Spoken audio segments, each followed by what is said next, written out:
주의 은혜로 충만한 예배 되길 원합니다. 오늘 함께 보실 말씀은 빌립보서 2장 5절에서 11절 말씀 함께 보도록 하겠습니다. 빌립보서 2장 5절에서 11절 말씀, 저와 여러분이 한 절씩 교독하겠습니다. 너희 안에 이 마음을 품으라. 곧 그리스도 예수의 마음이니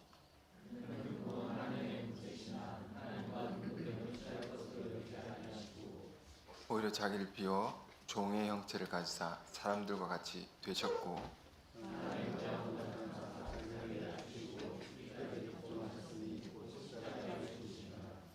이러므로 하나님이 그를 지극히 높여 모든 이름 위에 뛰어난 이름을 주사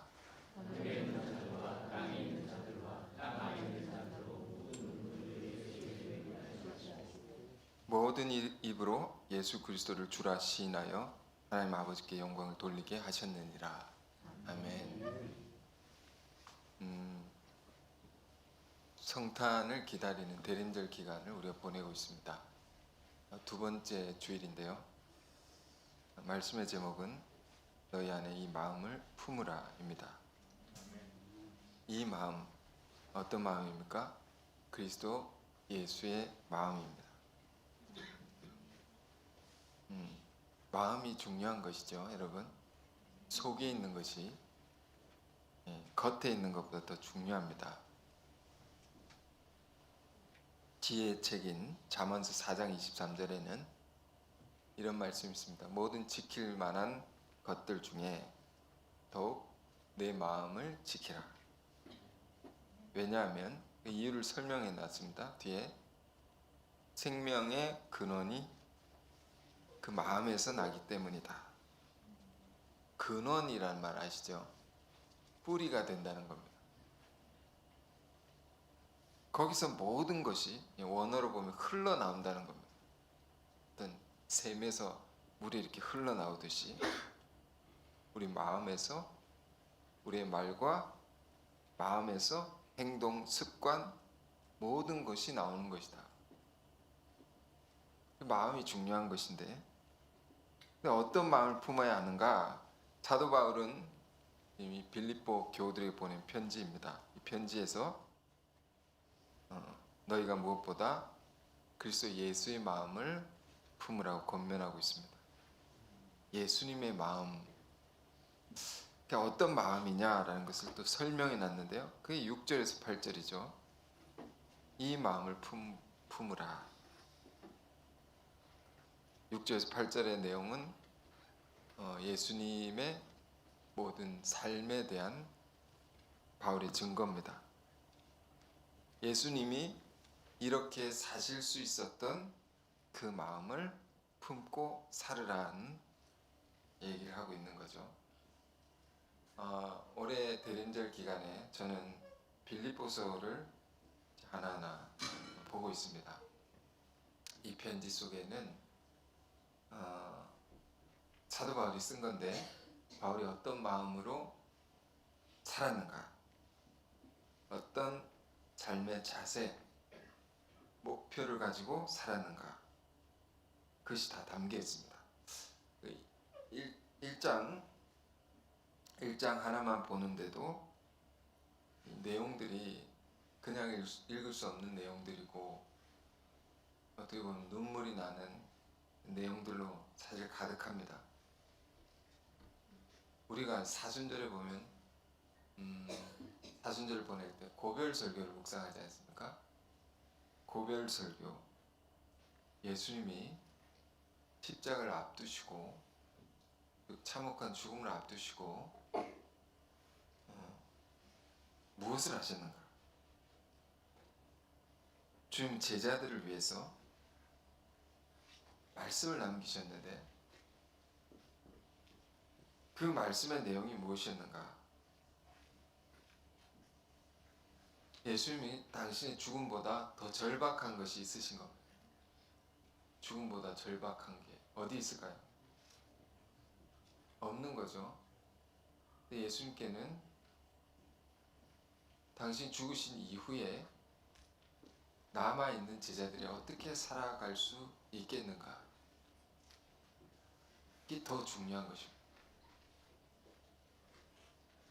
그래서 그 주옥 같은 고별설교를 남기신 것인데, 사실 빌립보서도 그렇습니다. 로마의 감옥에 갇혀서 바울은 재판을 받고 있는 중이었습니다. 언제 끌려나가서 사형을 당할지 모르는 그런 상황 가운데 사도 안에 깊은 근심이 있었습니다. 걱정이 되는 것이 있었습니다. 그것은 이 교회 안의 문제에 관해서 교회가 어떻게 그 문제를 풀어나갈 것인가. 그러니까 우리가 빌립보 교회 안에 있는 문제에 관해서는 사실 잘 주목하지 않습니다. 뭐 고린도서를 보면 고린도 교회 안에는 온갖 문제들이 다 밝게 드러나 있는 거죠. 그 죄를 하나하나 지목해서 바울이 얘기를 하고 했기 때문에. 근데 빌립보서에 무슨 문제가 있을까? 그것은 전체를 다 읽어보면 알 수가 있습니다. 숨겨져 있습니다. 근데 제일 큰 문제는 교회 안에 이제 분쟁이 있는 겁니다. 싸움이죠, 싸움. 교회 안에 파가 나누어져 있습니다. 누구 파가 있고 누구 파가 있고. 이렇게 되면 교회가 굉장히 힘들어지는 것이고 분위기가 굉장히 무거워집니다. 나눠져 싸우고 있는 것입니다. 빌립보 교회는 그러나 이런 교회가 아닙니다. 원래는 사랑이 가득한 교회. 바울이 1장에 말한 칭찬을 보면 이 교회는 사랑이 가득한 교회고 정말 주를 위해 헌신하는 교회였습니다. 예루살렘 교회에 기근이 들어가지고 굉장히 그 교회가 어려워질 때도 힘에 지나도록 자원하여, 고린도후서 보면 바울이 이 빌립보 교회를 가지고 칭찬하는 겁니다. 마게도냐의 그 은혜를 너희가 알기를 원하노니, 고린도 교회에다가 빌립보 교회를 칭찬한 겁니다. 이 교회가 어떤 교회냐? 가난한 교회인데 힘에 지나도록 자원하여서 그 어려운 교회를 기근으로 고통받는 형제를 도운 교회라고. 정말로 힘든 일에 앞장서서 연보를 하고 헌신을 했던 그런 교회. 정말 훌륭한 교회인데 그 안에 뭐가 일어난 것입니까? 분쟁이 일어났다. 믿는 자들끼리 싸우는 겁니다. 너무 슬픈 일이죠. 그런데 더 슬픈 사실은 무엇인가? 이 분쟁의 뿌리가 된 사람들이 있는데 그 사람들이 이 교회를 개척하는 데에 가장 헌신했던, 가장 고생했던, 이 교회 초창기에 헌신했던 여자들이었다. 이런 거 우리가 사도행전 16장을 보면 이 빌립보 교회 개척의 장면이 이렇게 잘 나와 있는데, 여러분 잘 아시는 자주장사 루디아의 마음을 성령께서 열어주셔서 바울이 말씀을 전하게 함으로 교회가 시작된 거죠. 그런데 보면 루디아가 있는 그 장소에 다른 여자들도 같이 있었던 것을 우리가 알 수 있습니다. 강가에서 기도하는 여자들이 있었다. 루디아만 전도된 게 아니라 여자들도 같이 전도돼서 빌립보 교회의 개척을 연 것입니다. 유럽 대륙의 큰 선교의 문을 연 것입니다. 그때 헌신하고 고생했던 초창기 멤버들, 이 앞부분에는 빌립보서를 읽다 보면 그 멤버가 누군지 이름을 밝히지 않다가 4장 2절에 보면 밝힙니다. 바울이 이렇게 말합니다. 내가 유오디아를 권하고 순두개를 권하노니 주 안에서 같은 마음을 품으라. 굉장히 점잖하게 바울이 얘기를 한 거죠. 근데 이 이름을 밝혀놨습니다. 그래서 우리가 알게 되는 건데, 유오디아를 권하고 순두개를 권하노니 주 안에서 같은 마음을 품으라. 이 말은 너희 한 사람 한 사람 권한다, 당부한다. 너희가 같은 마음을 품으라고. 마음이 같지 않다는 거죠. 이들이 교회 분열의 주축이 되어 있었다. 교회를 개척할 시기에 가장 고생했던, 가장 헌신했던 사람, 싸우게 됐다 말이에요.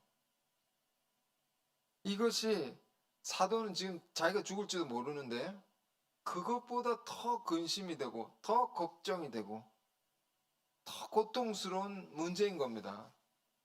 이걸 어떻게 해결할 수 있는가? 라고 해서 이 편지를 사실 보낸 겁니다. 그게 빌립보서입니다. 그러니까 우리가 우리 안에 분쟁이 일어나고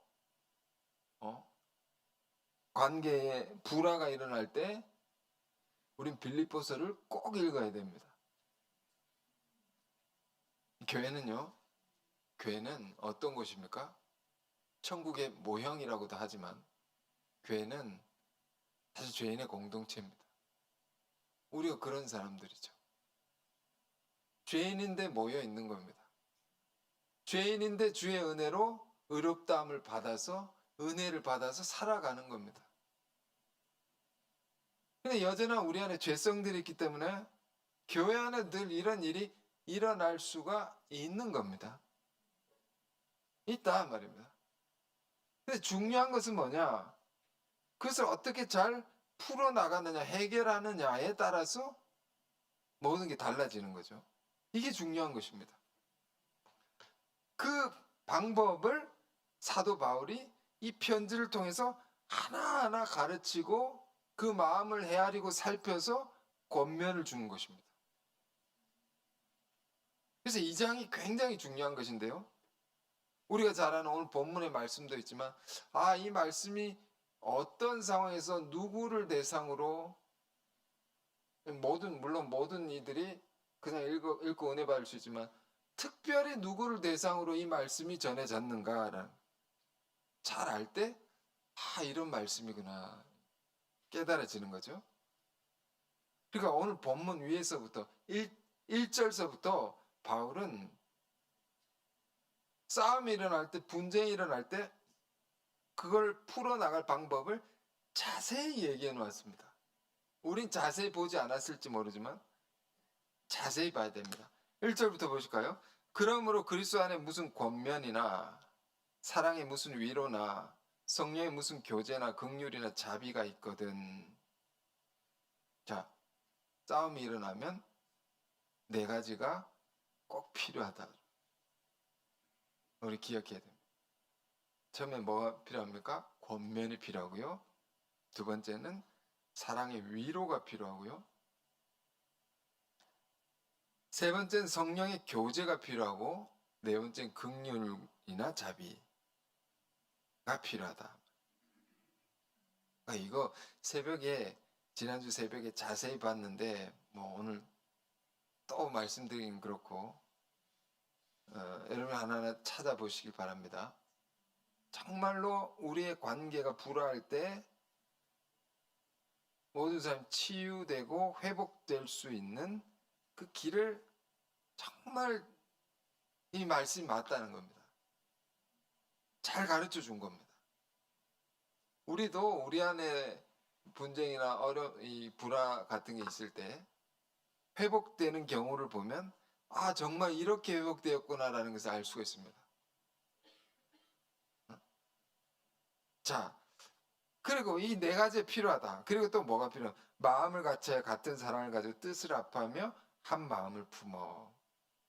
마음이란 단어가 여기 2번 나왔습니다. 마음이 중요하다. 마음을 같이 하고 같은 사랑을 가지고 뜻을 합하며, 뜻을 합한다는 것은 공동의 목표를 가지고 함께 바라보고 가는 것을 의미합니다. 그럴 때 분쟁이 치유되고 하나 될 수 있다. 서로 보면 화가 나고 더 싸울 수도 있지 않습니까? 같은 걸 바라보라. 굉장히 중요한 가르침이죠. 그리고 3절입니다. 아무 일에든지 다툼이나 허용으로 하지 말고, 일할 때 두 가지는 하지 말라. 두 가지로 하지 말라. 다툼으로 하지 말고. 다툼이란 것은 이 말 속에는 모든 걸 자기 중심적으로 생각하고 남을 공격하는 그 태도를 말합니다. 내 중심적으로 생각하고. 싸울 때 보면 항상 자기 말만 많이 합니다. 내가 이래서 이랬다고. 이래서 이랬다고. 자기 중심적으로. 그리고 남이 잘못했다고 공격을 하는 겁니다. 그렇게 하지 말고. 자, 또 하나 하지 말아야 될 것은 허영으로 하지 말고. 허영은 헛된 영광을 말하는 건데, 쉽게 말하면 이런 겁니다. 자기를 과시를 해서 남보다 내가 더 높아 보이게 하려는 마음입니다. 이 허영은. 내가 이래서 저 사람보다 낫다는 겁니다. 내가 저래서 더 내가 우월하다는 겁니다. 이런 걸 가지고 일하지 말라. 이런 걸 가지고 일하면 꼭 분쟁과 갈등이 생기고 상처 주는 일이 생기게 된다. 이걸로 하지 말고, 여러분, 이게 정말 하나하나 중요한 겁니다. 정말 이런 걸 가지고 있을 때 우리가 싸움이 일어납니다. 대신 뭘 가지고 일해야 되느냐? 오직 겸손한 마음으로 각각 자기보다 남을 낮게 여기고. 겸손한 마음. 이건 자기 중심적이지 않은 겁니다. 중심을 저 사람에게 두는 겁니다. 상대에게 두고 그의 입장에서 생각해 보는 겁니다. 겸손이란 것은 그런 겁니다. 그의 입장에서 생각해 보는. 그래서 각각 자기보다 남을 낮게 여기고, 자기보다라고 해요. 이 비교급을 주목하십시오. 나보다 저 사람을 더 낮게 여긴다. 낮게. 귀하게 여기는 마음입니다. 이 마음을 가지고 일하라. 그러니까 계속 반복되는 단어가 있죠. 이 마음을 가지고 일하라. 이 마음을. 마음이 중요하다는 겁니다. 분쟁은 여기서 다 일어나는 겁니다. 우리 영어 단어 중에 understand란 말이 있죠. 늘 듣는 얘기지만 이 말은 두 가지가 합쳐진 단어라 했습니다. under, 아래에, stand, 서 있다. 우리가 남을 이해한다는 거, understand, 이해한다는 뜻이죠. 이해한다는 것은 그 사람보다 내가 아래에 있는 겁니다. 아래에 서 있는 것. 거꾸로 말하면 그 사람을 내 위에 두는 것입니다. 나보다 남을 낮게 여기고. 일할 때 이런 마음을 우리가 가지면 결코 분쟁하지 않는다라는 거죠. 그러면서 또 말합니다. 각각 자기 일을 돌볼 뿐더러 또한 각각 다른 사람들의 일을 돌보아 나의 기쁨을 충만하게 하라. 나의 기쁨. 나를 좀 기쁘게 해달라. 바울이. 너무 괴롭다. 너희들이 싸우고 있는 거 보니까. 이렇게 해서 나를 기쁘게 해달라고. 자기 일만 돌보지 말고, 네 것만 챙기지 말고, 다른 사람의 일도 잘 살펴서 그의 일도 잘 될 수 있도록 네가 거기까지 생각하고 거기까지 나아가야 된다 말이야. 자기 사정만 맨날 급하다 하지 말고 다른 사람의 어려움, 다른 사람의 곤란한 사정까지도 관심을 갖고 그걸 돌보려는 마음을 가지고 살라. 그렇게 살면 바울이 말합니다. 내가 너무 기쁘겠다. 이게 사도가 빌립보 교우들이 하는 권면입니다. 그리고 나서 오늘 본문의 말씀이 나오는 겁니다. 이런 맥락 속에서 너희 안에 이 마음을 품으라 곧 그리스도 예수의 마음이니. 자, 우리가 성탄을 기다리면서 아들의 오심을 기다리면서 이 기간을 보내고 있습니다. 어떻게 잘 보낼 수 있을까요? 어떻게 보내는 것이 의미 있게 보내는 것일까요? 우리가 이 사도의 권면을 진정으로 하나하나 마음에 새기고 이 그리스도의 마음을 품고 보낼 수 있다면, 그래서 우리 안에 있을지 모르는 있다면, 이 불화와 분쟁, 갈등이 있다면 이 사도의 권면에 힘입어 그 가르침에 따라서 치유하고 회복해낼 수 있다면 그 성탄을 잘 보내는 것, 잘 기다리는 우리의 자세가 아닐까요? 그것을 주님이 가장 기뻐하시지 않겠습니까? 너희 안에 이 마음을 품으라 곧 그리스도 예수의 마음이니. 어떤 마음입니까? 주님의 이 마음은 우리를 구원하신 마음입니다. 이 마음을 가지고 사셔서 우리를 구원하신 겁니다. 우리를 살리신 겁니다. 6절에서 8절입니다. 그는 근본 하나님의 본체시나 하나님과 동등됨을 취할 것을 여기지 아니하시고 오히려 자기를 비워 종의 형체를 가지사 사람들과 같이 되셨고 사람의 모양으로 나타나서 자기를 낮추시고 죽기가 복종하셨으니 곧 십자가에 죽으심이라. 이건 바울이 바라본 예수님의 생애입니다. 생애. 예수님이 어떤 자세로 사셨는가. 이렇게 사셨단 말이에요. 이렇게 살 수 있는 마음을 너희가 품으라는 거예요. 이 마음은 우리가 다른 말로 사랑이라고 할 수 있습니다.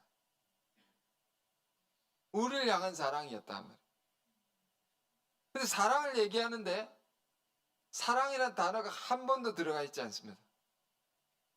그런데 사랑인 것을 우리가 알게 되는 거죠.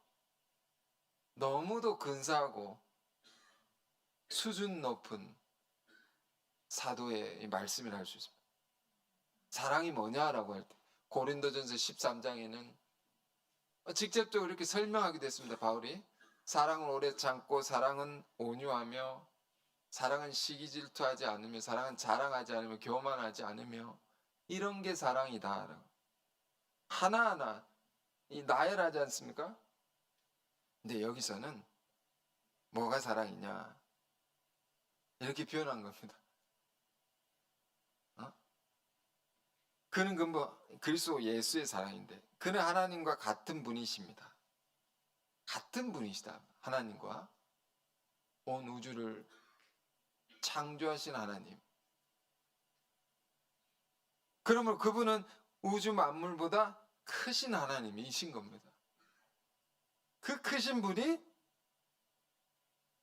그 하나님과 같은 분이다면 그의 아들이 근데 그 자리를 버리시고 비우시고 낮추시고 자기를 지극히 제한하셔서 우리와 같이 되셨다. 사랑과 같이 되셨다.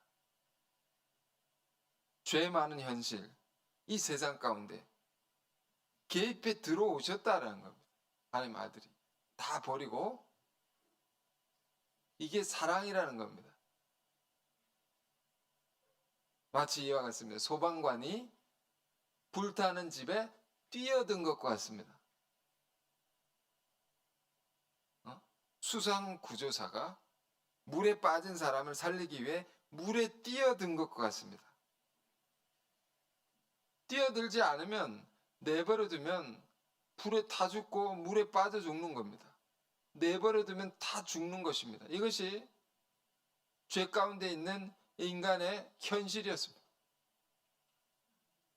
그런데 그걸 내버려 두지 않으시고 내버려 두지 않는다는 게 이게 사랑입니다. 않으시고 당신이 가진 모든 권위와 고난을 다 포기하시고 이 죄로 얼룩진 고통스러운 이 끔찍한 세상 속에 뛰어들어 오셨다 말입니다. 우리를 살리려고 일평생 우리보다 더 낮은 자리에서 우리가 당한 고난보다 말할 수 없는 고난, 더 큰 고난을 당하시며 죽기까지 하셨다. 그런데 이걸 뭐라고 표현했냐면 죽기까지 복종하셨으니. 순종입니다. 순종. 무엇에 대한 순종입니까? 인간을 구원하시려는 하나님의 뜻에 대한 순종입니다. 구원해야 된다. 살려야 된다. 순종하셔서 십자가에 죽으십니다. 자, 우리가 뭘 느껴야 됩니까? 그럴 필요가 없는 분이 이렇게까지 하셨다. 우리가 대림절 보내면서 이런 세계에 눈뜨길 원합니다. 그럴 필요가 없는 분이 그렇게까지 하셨다. 이게 보일 때 사랑이란 게 보이기 시작합니다. 이게 보일 때 우리 신앙이 빗나가지 않습니다. 지금 바울은 불화하고 분쟁한 자들에게 말하고 있는 것입니다. 너희 안에 이 마음을 품으라. 그리스도께서 어떤 마음을 가지고 사셨는지를, 이 마음을 품으라. 그 크신 하나님의 아들이 자기를 비우셨다 하면, 이 헬라어로 케노시스라고 합니다. 비우셨다는 거죠. 이거를 우리가 정말로 알기를 원하는데, 비우는 거는 아무것도 없는 거죠. 모든 걸 가지신 분이 나는 아무것도 없다. 모든 걸 이루신 분이 아무것도 하지 않았다. 이 마음이란 게 분쟁하는 자들 안에 있는 가득한 이 마음은 어떤 것일까요? 내가 이것도 했고 저것도 했다고. 내가 당신보다 낫고 너보다 뛰어나다고. 너보다 더 고생했다고. 이런 것이 있는 자들끼리 싸우는 겁니다. 그런 자들에게 바울이 말하는 건 너희가 그리스도 예수의 마음을 품어야 된다. 다 비우셨다고, 그런 거. 그리고 자기를 낮추시고 종의 형체를 가지사 종처럼 쉬지 않고 섬기시고 생명까지 내어주라는 하나님의 뜻에 복종하셨다. 이게 우리가 하는 사랑이라는 거. 근데 9절 볼까요? 이러므로 하나님이 그를 지극히 높여 모든 이름이 뛰어난 이름을 주셨다. 이러므로 이 말이 중요합니다. 앞에 내용이죠. 그렇게까지 비우시고 낮아지셨으므로 죽기까지 복종하심으로 그러므로 높아지셨다는 것. 높임을 받으셨다는 것. 그러니까 그리스도는 어떤 분이시냐라고 말할 때 뭐라고 우리가 말할 수 있어요? 그분은 낮아지심으로 높아지신 분이다. 그리스도는 높은 곳에 계신 분이기 때문에 높은 분이 아니고 낮아지셨기 때문에 높임을 받으신 분이라. 여러분, 이것은 우리 크리스천 리더십의 핵심적인 것을 가르쳐 줍니다. 남을 이끄는 사람은 많은 이들을 옳은 대로 인도해야 될 사람들은 우리들입니다. 우리들은 어떻게 살아야 되느냐? 예수님처럼 낮아짐으로 높임을 받은, 섬김으로 세움을 받아야 됩니다. 이 반대되는 말이 뭡니까? 내가 올라가는 겁니다. 내가 올라가시라고 올려주는 게 아니라 내가 올라갑니다. 내가 이렇게 했다고. 추대라는 말이 있는데, 추대는요 받들어 올리는 겁니다. 추천해서 이렇게 세워주는 겁니다. 내가 나를 이렇게 세우는 게 아닙니다. 그럴 만한 증거가 있어야 되는 것이고 그럴 만한 삶이 있어야 된다. 바울은요 예수님의 그 삶을 알고는, 낮아지신 삶을 알고는 철저히 깨어지고 부서진 사람입니다. 그 앞에 고꾸라진 사람입니다.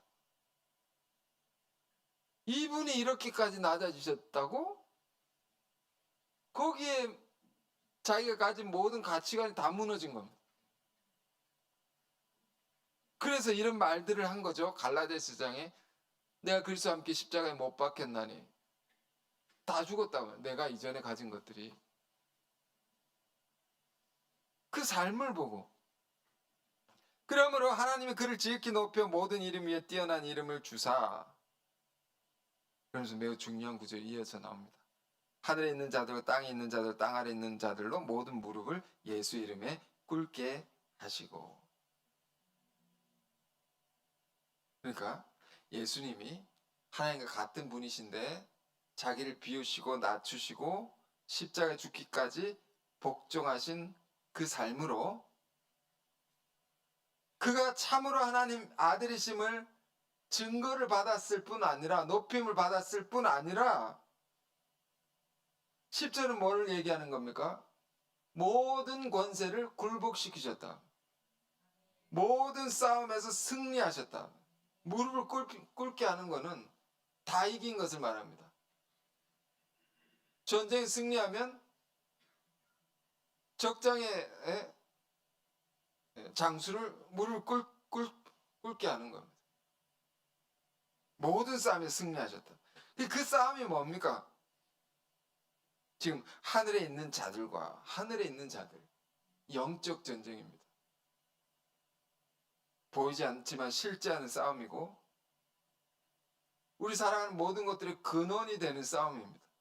영적 전쟁에서 승리하시고, 이런 말이죠. 이 싸움이 뭘까요? 자, 몇 가지 말씀을 좀 찾아볼까요? 계시록 12장 9절입니다. 영적 전쟁이란 누구와 싸우는 겁니까?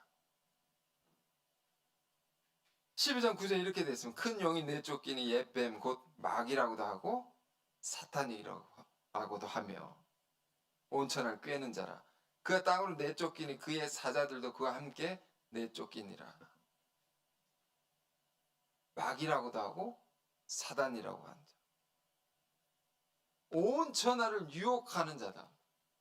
자, 보이지 않지만 실제하는 영입니다. 영. 그가 하늘에서 내어 쫓긴 자라는 겁니다. 자, 우린 이건 깊이 공부한 바가 있는데, 천사가 하나님 지으신 아름다운 존재가, 영적 존재가 하나님 앞에 범죄하여 그 거룩하고 아름다운 곳에서 쫓겨난 것입니다. 쫓겨난 자들을 뭐라고 합니까? 마귀라고도 하고 천사라고도 하고, 큰일 날 뻔했습니다. 마귀라고도 하고 사탄이라고도 하고, 범죄한 천사를 마귀라고도 하고 사탄이라고 하고, 같은 말입니다.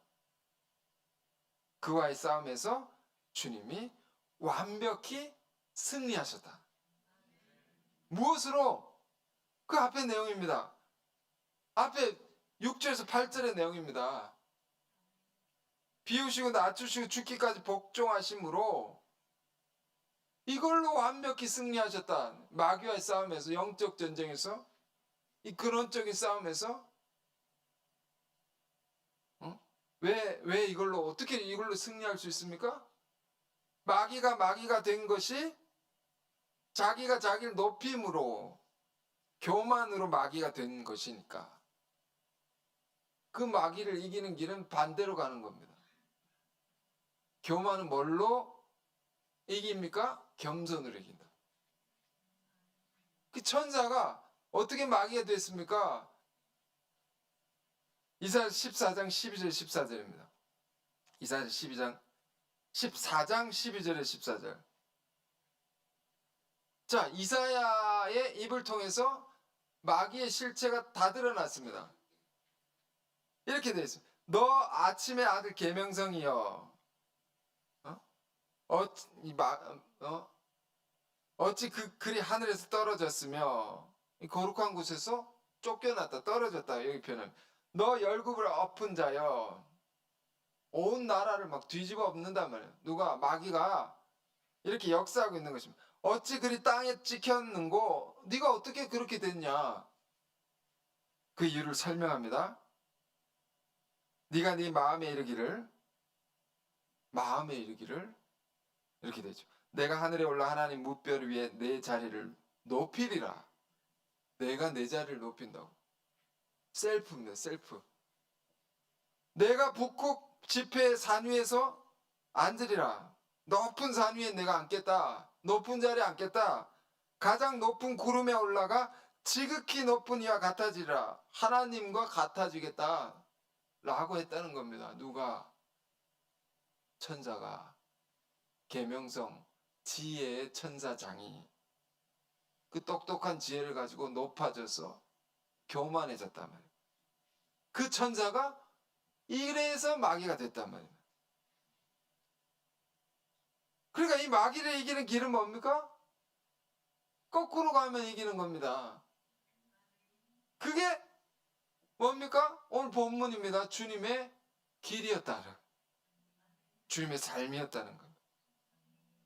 높으신 분이 오히려 자기를 비우시고 하나님과 같은 분이 낮추시고 죽기까지 순종하심으로 그렇게 사신 삶으로 죽음까지 이걸 우리는 그리스도의 겸손이라고 하는 겁니다. 이걸로 마귀를 심판하시고 영적 전쟁에서 완벽히 승리하셨다. 그러니까 하늘에 있는 자들과 땅에 있는 자 모든 걸 다 꿇게 하셨다. 자, 이걸 왜 보는 것입니까? 우리 안에 불화도 보면 왜 불화하게 되는 겁니까? 싸우는 걸 보면 왜 싸우게 되느냐? 배후에 싸움의 배후를 봐야 됩니다. 자꾸 마귀가 역사하는데 어떻게 역사합니까? 자기 성질대로 역사하는 거죠. 마귀의 성질. 내가 너희보다 높다고. 내가 저 사람보다 더 높은 사람이라고. 네가 높아지냐? 난 더 높은 사람이라고. 네가 고생했다고 자랑하니? 난 더 고생했다고. 네가 뛰어나냐? 난 더 뛰어나다고. 자꾸 이걸 부추긴다는 말입니다. 마귀가 자꾸 높아지게 만드는 겁니다. 그러면서 상대를 멸시하게 되고 없이 여기게 되니까 이런 마음이 이렇게 있으니까 말하면 분쟁이 일어납니까? 불화가 생길 수밖에 없는 거죠. 그런 마음을 품고 사람 얘기를 하니까 상대하니까 그러니까 여러분 우리가 이걸 알기를 원합니다. 이게 다 마귀의 역사다. 분쟁은 그걸 잘 분별할 수 있는 지혜를 우리가 가져야 됩니다. 근데 그 지혜 중에 최고의 지혜는 뭡니까? 지혜의 천사장을 이긴 지혜가 뭡니까? 십자가의 지혜다. 자기를 비우시고 낮추시고 죽기까지 복종하시. 그러니까 누가 내 앞에서 이게 누가 높아지려고 하면 난 오히려 더 낮춰야 됩니다. 더 겸손해지면 분쟁이 사라지고 그 사람도 바뀌어지게 됩니다. 자, 그러니까 주께서 자기를 비우시고 낮추시고 죽기까지 복종하셨던 그것으로 이 거대한 온 열국을 뒤엎었던 이 온 인류를 괴롭혔던 이 거대한 영적 전쟁에서 이것으로 완벽히 승리하셨다라는 바울의 찬가입니다. 그게 10절입니다. 하늘에 있는 자들과 모든 이름 위에 뛰어난 이름 주셨을 뿐만 아니라 하늘에 있는 자들과 땅에 있는 자들과 땅 아래에 있는 자들로 모든 무릎 예수 이름에 꿇게 하시고 이렇게 마귀를 심판하시고 완벽히 승리하심으로 우리를 마귀로부터 건져내 주셨다. 그렇게 우리를 살려내셨단 말이에요. 이 바울의 이 말씀 속에는 그 주님의 위대하심에 대한 놀라운 찬양이 있는 겁니다. 이렇게 우리를 살려주셨다. 우리를 구원하셨다고.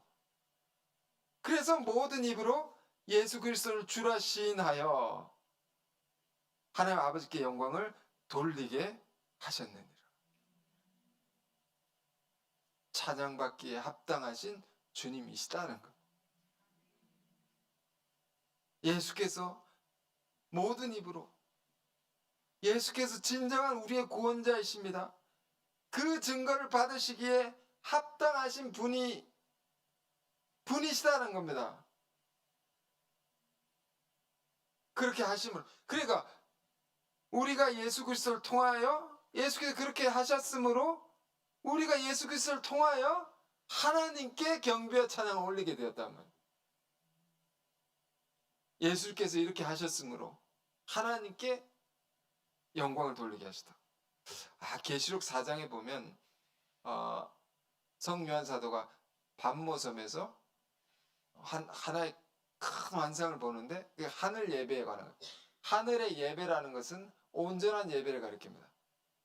거기에 보면 이런 표현이 있습니다. 4장 11절에 우리 주 하나님이여 영광과 존귀와 권능을 받으시는 것이 합당하오니. 정말 은혜로운 말씀입니다.